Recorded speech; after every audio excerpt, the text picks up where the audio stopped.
Graça e paz, meus queridos, meus amigos. Nós entendemos que uma igreja forte é formada por uma cultura forte. E hoje nós queremos apresentar a cultura da semente.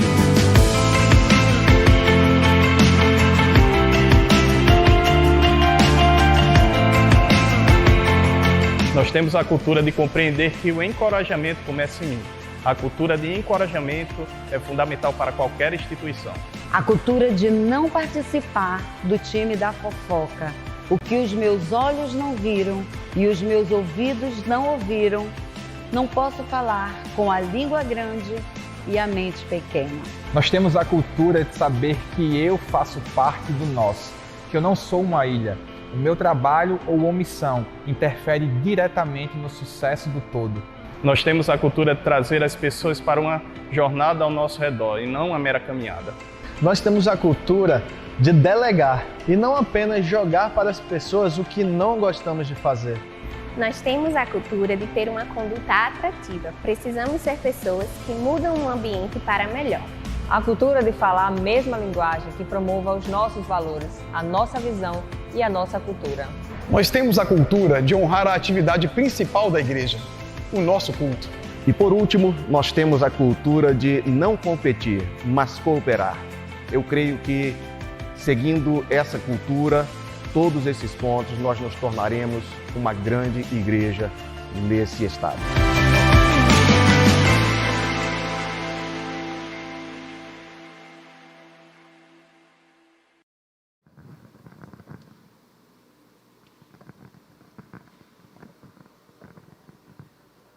Graça e paz, queridos. Gostaria de identificar os nossos visitantes. Para isso eu preciso que acendam todas as luzes. Se você está nos visitando, eu gostaria de te dar essa lembrança. Esse pequeno pacote aqui tem alguma coisa doce e tem também uma lembrancinha e tem um convite para você. O convite é para que você preencha essa ficha que tem aqui com dados básicos para que a gente conheça melhor e no final do culto você vem entregar a nossa equipe, que vai lhe dar um abraço e agradecer pela sua presença, ok? Então, você que está nos visitando, levante sua mão e fique com ela levantada até que os nossos voluntários lhe entreguem essa sacola, ok? Porque assim nós queremos recebê-lo da forma que você merece. Muito obrigado. Estamos terminando hoje uma série de mensagens que começamos alguns domingos atrás. Mas eu gostaria de registrar uma coisa. Não me lembro qual foi o ano, e nem me lembro também se era pastor Júnior que estava comigo. Nós fomos a Belo Horizonte e fomos visitar a Lagoinha, lá de Belo Horizonte. E foi um culto que chama lá também Cesta Básica. E nós chegamos cedo, o pessoal estava passando o som lá na Lagoinha. E eu me lembro que eu ouvi aquele som, depois nós ouvimos e participamos do culto. Eu ouvi a passagem do som, a forma como era ouvida a bateria, depois assim toda a banda tocando. Eu fiquei maravilhado, eu fiquei com inveja, e não foi aquela inveja santa não, aquela de pecado mesmo, sabe? Fiquei com inveja daquele som. E eu fiquei pensando, meu Deus, quando é que nós um dia teremos um som assim? E hoje eu quero lhes dizer que eu ouvi o mesmo som que eu ouvi lá na Lagoinha naquele dia. Nosso som está perfeito, perfeito. Não sei aí onde você ouviu, acredito que ouviu da mesma maneira que eu ouvi aqui, mas fiquei admirado da qualidade do nosso som. E graças a Deus o Senhor nos proporcionou isso, a Ele toda a honra e toda a glória. E que Deus abençoe as mãos que estão fazendo isso acontecer. João capítulo 12, versículo 1 a 8.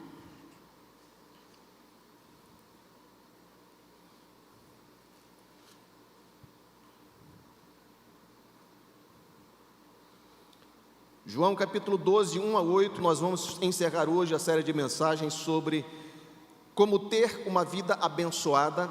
E hoje o nosso tema é Deus abençoa a generosidade. E diz assim o texto sagrado: Foi, pois, Jesus 6 dias antes da Páscoa a Betânia, onde estava Lázaro, o que falecera e a quem ressuscitara dos mortos.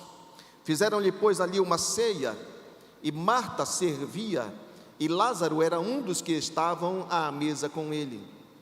Então Maria, tomando uma libra de unguento de nardo puro, de muito preço, ungiu os pés de Jesus e enxugou-lhe os pés com os seus cabelos, e encheu-se a casa do cheiro do unguento. Então um dos seus discípulos, Judas Iscariotes, filho de Simão, o que havia de traí-lo, disse: por que não se vendeu este unguento por 300 dinheiros e não se deu aos pobres? Ora, ele disse isso não pelo cuidado que tivesse dos pobres, mas porque era ladrão e tinha a bolsa e tirava o que ali se lançava. Disse, pois, Jesus: deixai-a, para o dia da minha sepultura guardou isso, porque os pobres sempre os tendes convosco, mas a mim nem sempre me tendes. Vamos orar. Pai, que a tua bênção, que o teu Espírito, a unção do teu Espírito venha sobre nós nessa noite, retirando essa palavra, ó Deus, do livro e fazendo-a viva nos nossos corações e nas nossas mentes, para que não saiamos daqui com um conceito humano sobre esse texto, mas que aquilo que o teu Espírito Santo escreveu e quer que nós saibamos, seja hoje nos revelado em nome de Jesus. Amém. Todos conhecem esse texto, garanto que pouquíssimas pessoas ainda não ouviram ou não leram esse texto. É um texto, é uma história que mostra o contraste entre dois corações, no mesmo instante, o coração de Maria e o coração de Judas. Esse momento evidencia a generosidade de uma pessoa, a generosidade de um coração, a facilidade de dar e dar praticamente tudo o que tinha, com o egoísmo do outro, o egoísmo presente no coração de uma outra pessoa que estava presente ali assistindo a tudo isso. Por que Maria fez aquilo? Por que Maria fez uma oferta tão extravagante ao Senhor? O perfume que ela quebrou ali e derramou aos pés de Jesus valia 300 denários. 300 denários era o valor de um ano de trabalho de um trabalhador comum. Era como se ela tivesse juntado isso durante muitos anos. E quem tinha um perfume assim, essa era uma das formas de se guardar dinheiro, era uma das formas de se ter uma poupança, por exemplo. Um ano de trabalho de um trabalhador comum, ela quebra, ela derrama, não havia como recuperar aquilo, era um perfume, ela derramou nos pés de Jesus e enxugou aquele perfume com os seus cabelos, quebrando o protocolo. Na verdade, ela nem poderia entrar ali naquele momento, porque havia só homens na sala, e naquela cultura e naquele momento da história, ela vem e quebra o protocolo, e ela faz aquele gesto diante de Jesus. Por que ela fez aquilo? A outra pergunta é: por que isso incomodou tanto a Judas? Por que o que ela fez, a sua atitude incomodou tanto aquele homem que era um discípulo de Jesus? A verdade é que onde você encontrar a generosidade, você também encontrará o egoísmo, lutando para estar no controle, lutando para que ele tenha a primazia, lutando para que aconteça o que o egoísmo quer que aconteça. E o que o egoísmo queria que acontecesse ali era que aquilo não tivesse acontecido, que o perfume não tivesse sido quebrado, que a oferta não tivesse sido dada. E nós precisamos já começar a pensar na nossa vida, quem está no controle? Quem controla as nossas atitudes, quem controla o nosso coração? Na nossa vida, quem é que tem o comando? A generosidade ou o egoísmo? Lá em João 12,6, já li esse texto, nos mostra claramente que apesar de Judas ter dito que ela não deveria ou não poderia ter feito aquela oferta, ter quebrado aquele perfume que era tão valioso, porque era melhor que se vendesse e fosse dado aos pobres. Mas o texto revela que ele disse isso não porque se preocupava com os pobres. O texto mostra que ele disse isso porque ele era ladrão. Ele era a pessoa que foi eleita por Jesus, delegada por Jesus para guardar a bolsa de dinheiro. O ministério de Jesus, Mateus nos informa, era sustentado por ofertas. Havia mulheres ricas, homens poderosos que ofertavam ao ministério de Jesus, e Jesus e os discípulos passaram a viver na pregação do Evangelho sustentados por essas ofertas. E era Judas que guardava a bolsa onde se depositavam essas ofertas. E a palavra diz que apesar da aparente preocupação dele com os pobres, revela que não era nada disso, porque o egoísmo sempre vai andar de braços dados, abraçado mesmo com a hipocrisia. Às vezes as pessoas têm dificuldades para dar, têm dificuldades para honrar a Deus, têm dificuldades para reconhecer Deus como o provedor daquilo que elas têm, mas elas tentam de alguma maneira dourar a pílula, tentam de alguma forma colocar uma capa de santidade naquela situação em que elas mesmas sabem que estão erradas. E aí vem aquela série de desculpas, vem aquela série de alegações em que a pessoa sempre vai dizer: eu não faço isso por causa disso. Mas Maria não pensou nada disso. A generosidade, ela não pensa nessas coisas. A generosidade, ela não pondera essas coisas. A generosidade, ela não é hipócrita. A generosidade, ela não pondera esse tipo de argumentação, ela simplesmente dá. E Judas, que já era um homem que andava em desonestidade, agora ele mostra a sua hipocrisia.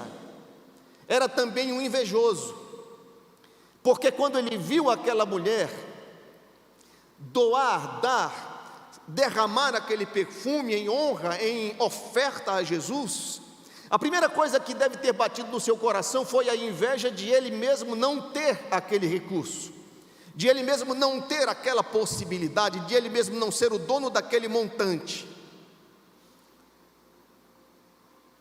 E ele quer transparecer que se ele tivesse, se fosse dele, ele daria um destino nobre àquele valor. Mas o Espírito Santo revela que não era esse o caso, era apenas hipocrisia. Ele tinha inveja do sucesso do outro, como muitas vezes nós vemos pessoas que não se alegram com o sucesso dos outros.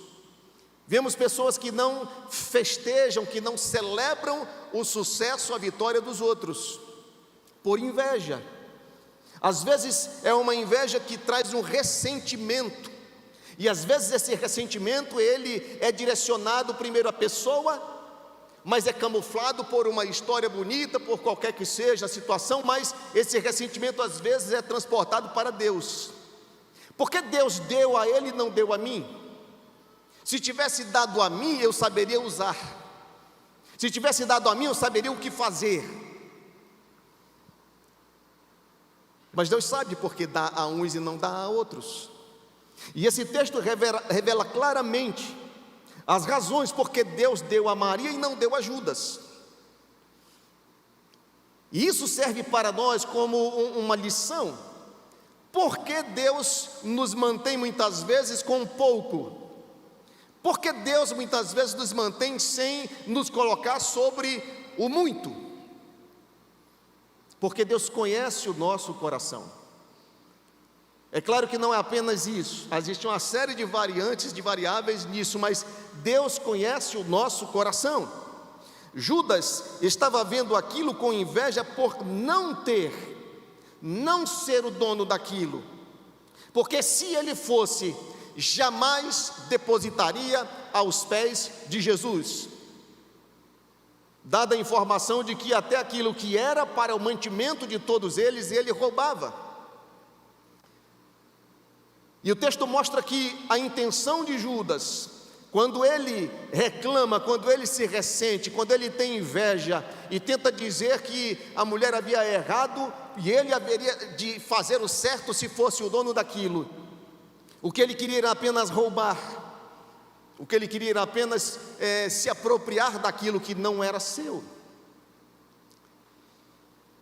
E nós podemos fazer um paralelo, irmãos, com essa caixa das ofertas, essa bolsa das ofertas, que era para o mantimento do ministério de Jesus, com a nossa ação dentro da igreja local a qual pertencemos. Às vezes nós queremos, como disse, dourar a pílula, nós queremos argumentar de todas as formas, nós assistimos vídeos, nós fazemos toda uma situação onde procuramos respaldar aquilo que nós pensamos. E nós pensamos, eu jamais seria um ladrão das coisas de Deus, eu jamais roubaria as ofertas que foram depositadas para o ministério. Mas acontece que Malaquias diz que roubar não é só aquele que tira da oferta, é aquele que não dá. Roubar não é só quem tira, é quem não coloca. Malaquias 3, 8, 9 e 10.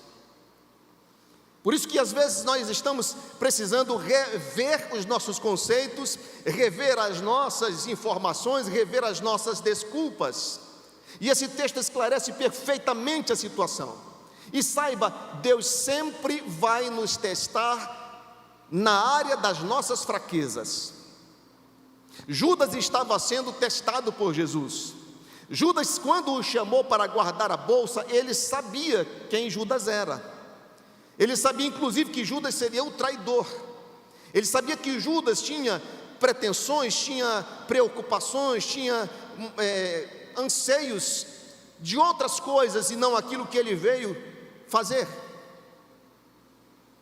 Enquanto Jesus estava pensando em libertar o povo de Israel e todas as nações da terra do jugo do pecado, da condenação do pecado, e montar o seu reino, Judas entendia o reino espiritual de Jesus como um reino ali, naquele momento, lutar contra o Império Romano e vencer o Império Romano e expulsar o Império Romano das suas terras e voltarem a ter autonomia, soberania nacional. E quando Jesus falava em reino, era isso que Judas pensava. Ele pensava, quando é que esse homem vai usar todo esse poder, toda essa autoridade e tudo que ele é capaz de fazer para levantar um grande exército e lutarmos contra os romanos?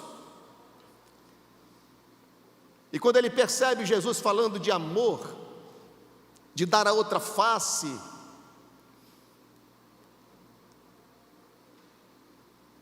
acho que ele pensou, não é o que eu imaginava. Estou seguindo esse homem, mas não é como eu pensava. Não vai acontecer aquilo que eu gostaria. Como muitos de nós às vezes pensamos quando começamos a servir ao Senhor. E é por isso que é tão importante permanecer. E é por isso que é tão desastroso quando alguém começa a se aproximar de Deus, da igreja, e não dá tempo para que compreenda realmente as coisas de Deus. Não se dá tempo a aprender de fato e começar a perceber a profundidade dos ensinos da palavra de Deus. Alguns estão servindo e seguindo ao Senhor por interesses outros, e não aquilo que é do reino de Deus, aquilo que é próprio do ensino de Jesus. E se frustram na primeira decepção, se sentem menosprezados por Deus e começam a achar que estão no lugar errado, porque não vai acontecer aquilo que eles desejavam, aquilo que eles esperavam. Mas é apenas ignorância, não houve tempo, não houve o momento de chegar, através do ensino, a compreender de fato o que é o Evangelho, o que é o reino de Deus. E essas pessoas permanecem na mediocridade daquilo que elas pensam que é o Evangelho. Uma mistura de coisas materiais, e toda vez que falam em bênção, elas pensam numa casa, num carro, numa moto, numa esposa, no marido.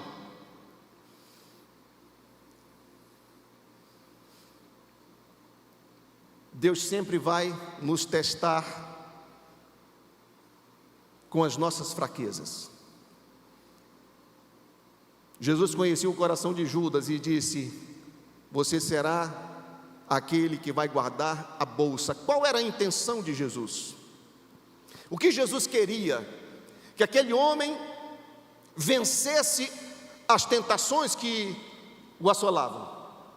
Jesus queria que aquele homem, exposto ao objeto do seu desejo, ele resistisse, ele reagisse. Afinal de contas, o apóstolo Paulo diz que não há tentação que não possamos superar.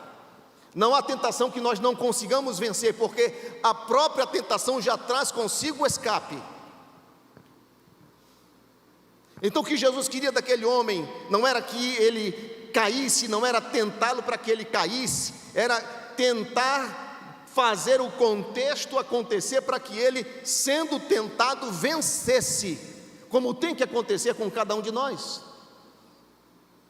Eu soube que, você se lembra que casas de recuperação de dependentes químicos, elas tinham um programa, e algumas ainda têm, em que a pessoa passa lá 6 meses confinada, e muitas nos primeiros meses ficam realmente confinados até dos companheiros que estão ali, para que seja descontaminado, a droga saia da sua corrente sanguínea e tal, e uma série de outras coisas que vão acontecendo ali, mas tentando separar essa pessoa do contato, da aproximação com as drogas.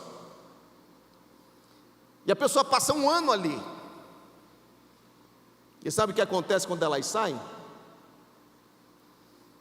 Geralmente, a pessoa sai, consegue se desvencilhar dos amigos, da droga por algum tempo, mas logo depois caem. Por quê? Porque elas não estavam lidando com a sua tentação, elas não estavam próximas àquilo que poderia fazê-las cair.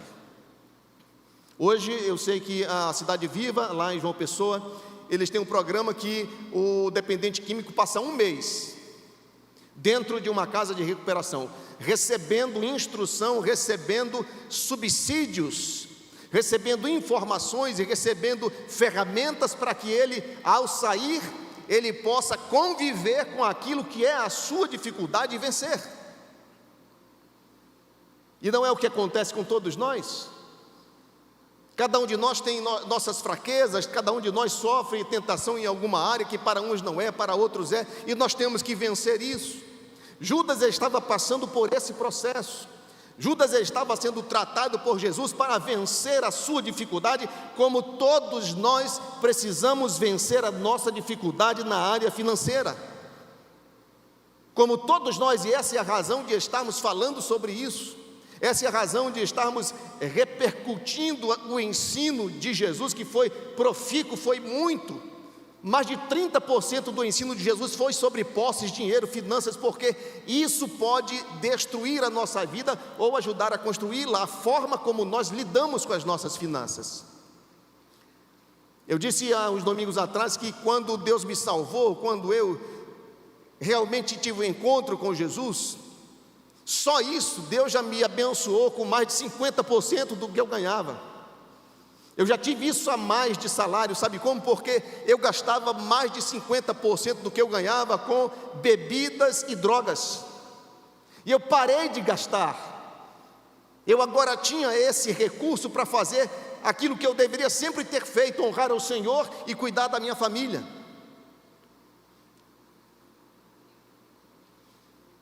Nós precisamos aprender a lidar com as nossas finanças. Não importa quanto você ganha, não importa qual é o teu recurso, não importa qual é o teu nível, você precisa aprender a usar o seu dinheiro. Eu não sei se já disse isso, mas assisti um vídeo que diz que nós ensinamos nossos filhos, desde pequenos nós os colocamos nos colégios e dizemos assim: você precisa estudar para ter um bom emprego. E é isso que nós nos tornamos, estudantes para termos um bom emprego, fazermos um bom concurso, sermos funcionários públicos ou ter uma boa colocação em qualquer empresa. E a maioria de nós, o que vai conseguir na vida é apenas isso, é lidar com um salário, é lidar com aquilo que a nossa capacidade, a nossa habilidade, a nossa preparação nos permitir ganhar.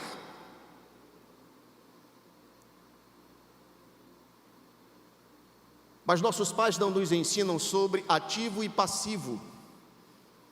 Nossos pais também não sabiam isso. O que é um passivo, o que é ativo. Eu estou citando esse exemplo só para exemplificar a importância de saber lidar com o nosso dinheiro. Quando você é um assalariado e você consegue viver com aquele salário, você tem um nível de vida, você tem um nível social. E aí você consegue um salário maior. Qual é a primeira coisa que quem vive com o salário pensa quando consegue um salário maior? Minha TV tem só 32 polegadas, preciso comprar uma de 50. É ou não é? Eu ando numa moto 2020, eu tenho que comprar uma 2021. Eu tenho que comprar um iPhone 12. Irmãos, nós somos vítimas do consumismo, das propagandas, porque não nos ensinaram a cuidar do nosso dinheiro, nem a viver com o que a gente tem. E que Jesus Cristo quer fazer quando Ele ensina sobre isso, é nos ensinar realmente a lidar com o dinheiro, lidar com as nossas finanças. Só para você ter uma ideia, isso nem é esse o assunto, mas é para você ter uma ideia. Passivo é tudo aquilo que a gente compra, que apenas leva os nossos recursos. Ativo é tudo aquilo que você pensa e adquire, que traz mais recursos para você.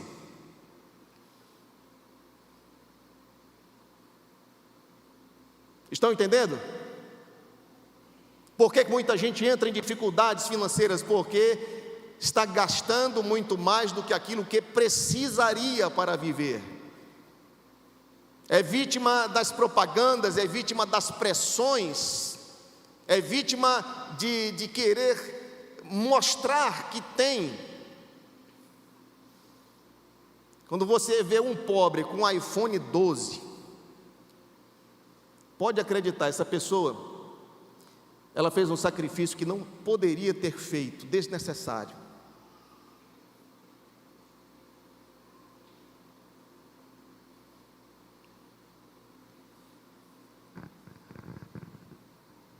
Uma vez eu vi uma reportagem que dizia que esses homens ricos, riquíssimos, donos, por exemplo, da Apple, esse tipo de gente, eles têm um guarda-roupa todo montado com o mesmo tipo de roupa e da mesma cor.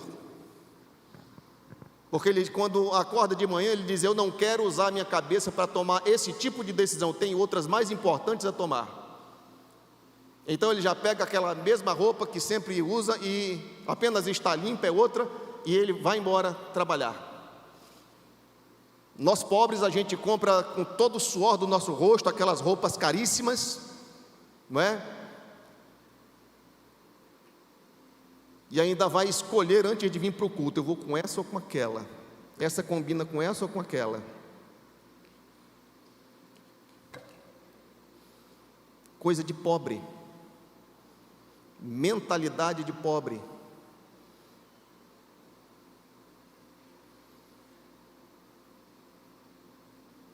Para encerrar esse apêndice que eu fiz aqui na mensagem, eu quero lhe dizer uma coisa: se você se contentar sempre em receber um salário, você vai viver a sua vida inteira assim, inteirinha assim, você vai envelhecer e vai morrer assim. Mas aquele que empreende, aquele que busca empreender, criar alguma coisa, gerar uma ideia, esse pode ganhar 15, 20 vezes mais do que ganharia sendo um empregado. Mas por que não fazemos isso?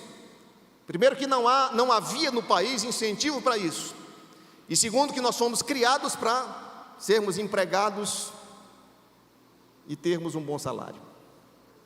Ande na rua, meu irmão. Ande na rua e você vê cada local que você olha, um comércio aberto, é alguém que não se contenta em ser empregado de ninguém. Eu não estou dizendo que é errado ser empregado, não estou dizendo isso. O que eu estou dizendo é que nós precisamos ter uma mentalidade igual a de Jesus, não a de Judas. Uma mentalidade igual daquela mulher e não de Judas. Aquela mulher pega aquilo que ela tinha de mais precioso, falando de finanças, era uma fortuna.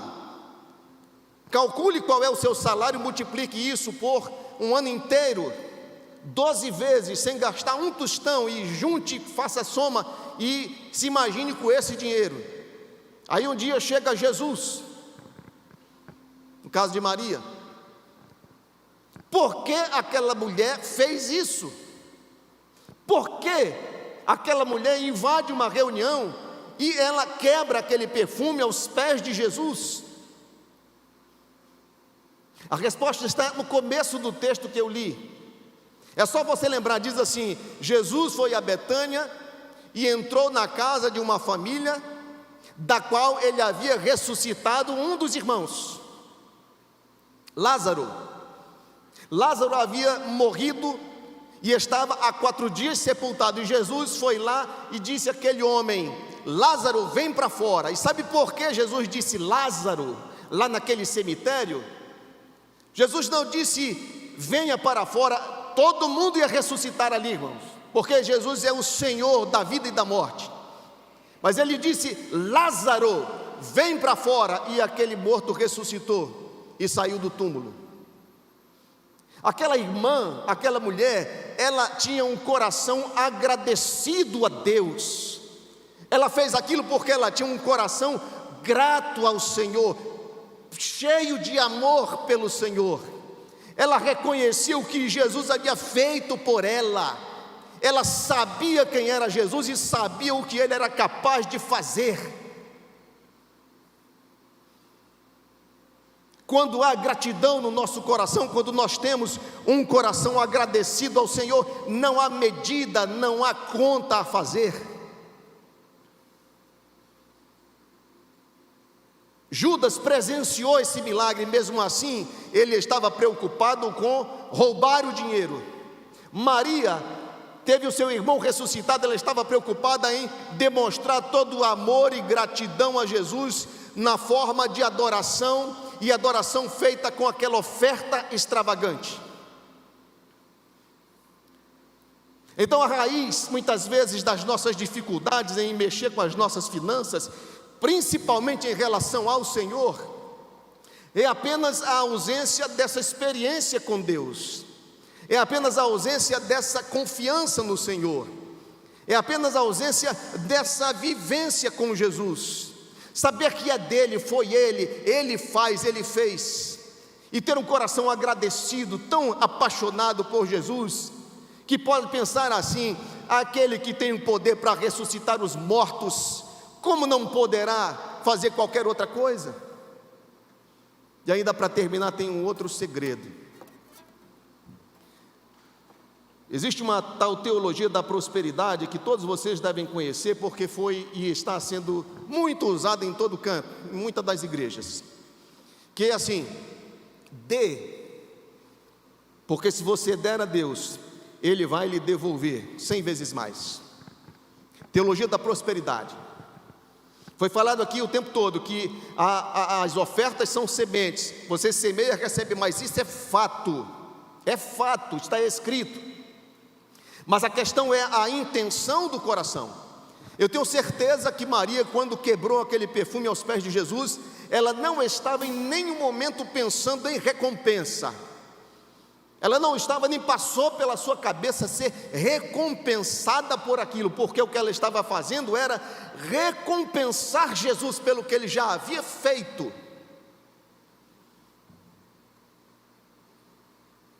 Mas a palavra de Deus diz, lá em Mateus capítulo 26, 10 a 13, que é um texto que um outro evangelista narra desse mesmo momento. Diz assim: Jesus, porém, conhecendo isso, disse-lhes: por que afligis esta mulher? Depois que Judas falou aquilo, por que essa mulher quebrou esse perfume? Não era melhor dar aos pobres? Jesus disse: por que afligis essa mulher? Pois praticou uma boa ação para comigo. Porquanto sempre tendes convosco os pobres, mas a mim não me haveis de ter sempre. Ora, derramando ela este unguento sobre o meu corpo, fê-lo preparando-me para o meu sepultamento. Em verdade vos digo que onde quer que este evangelho for pregado em todo o mundo, também será referido o que ela fez para memória sua. Pense nisso, irmãos. As pessoas vivem buscando like, curtidas no Instagram, no WhatsApp, seja lá onde for. Fazem o diabo para isso. Eu fico com vergonha quando eu vejo no meu Instagram, que às vezes estou procurando alguma coisa, umas mulheres se recabrando na frente do celular. Eu fico com vergonha. E é claro que nenhum crente faz isso, porque crente não faz isso,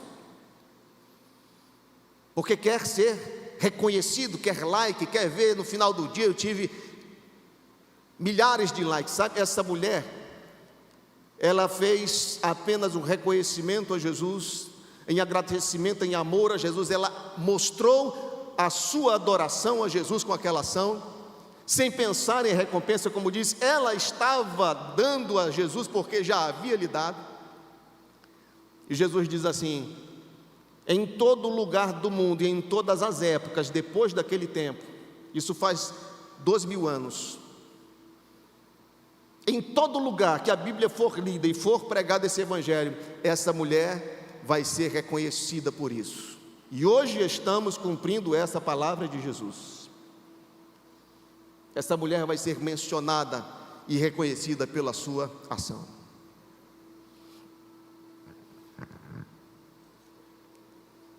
Davi, no Salmo 116, versículo 12, ele disse assim: que darei ao Senhor por todos os benefícios que tem feito? A teologia da prosperidade diz assim: eu vou dar para Deus me dar. O coração egoísta, ele pensa assim. O coração de um adorador, um coração grato, ele diz assim: o que eu posso dar a Deus depois de ter recebido tanto? O que eu posso dar a Deus depois de ter recebido tanto dele? Vamos ficar de pé.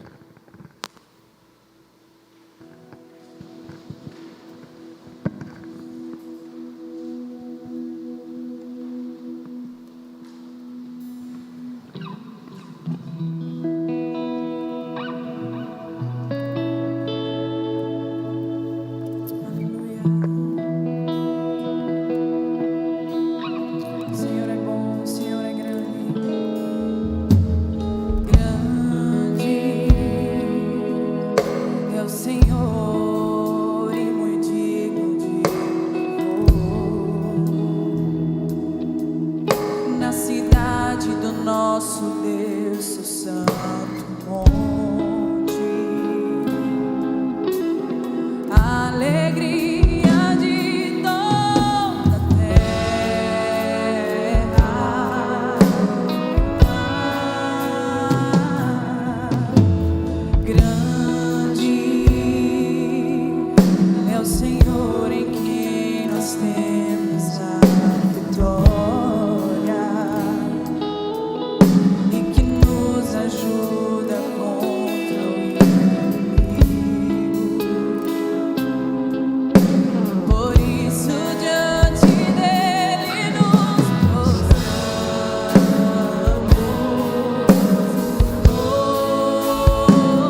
Senhor, em quem nós temos a vitória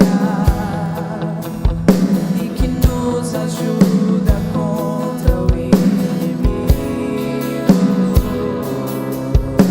Por isso diante dele nos prostramos.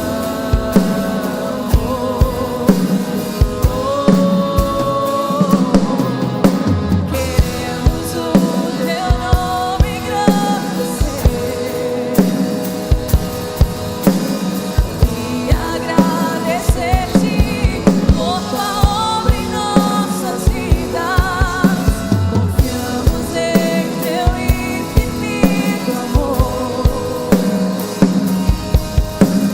Só tu és o Deus eterno sobre toda a terra. Queremos o teu nome engrandecer e agradecer-te por tua obra em nossas vidas. Confiamos em teu infinito amor. Só tu és o Deus eterno sobre toda a terra. Só tu és o Deus eterno sobre toda a terra e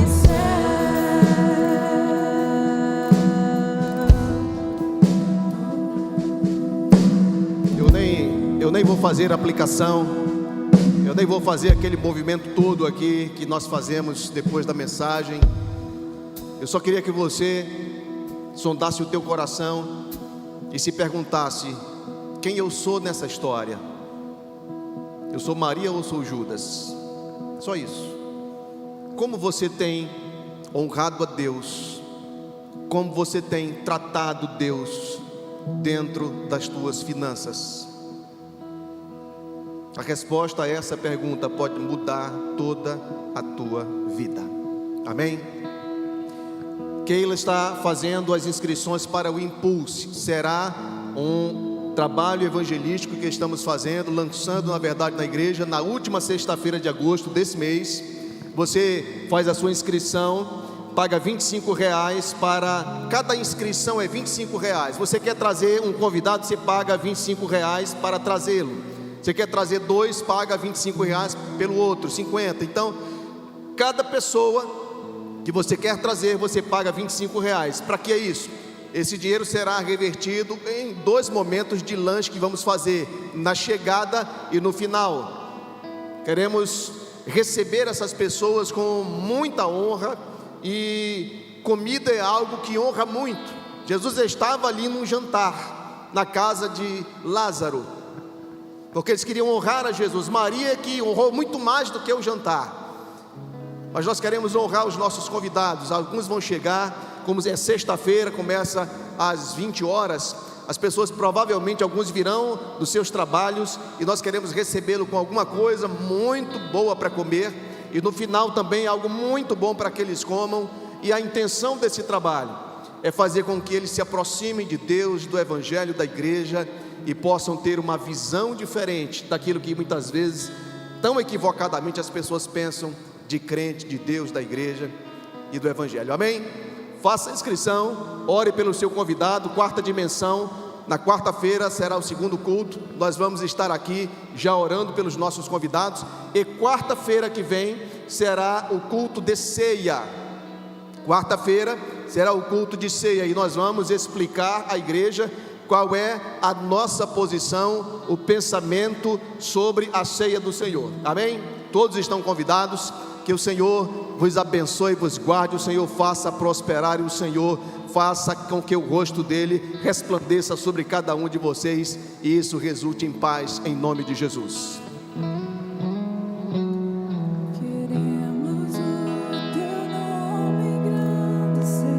Nossos convidados podem chegar aqui à frente para devolver a ficha preenchida.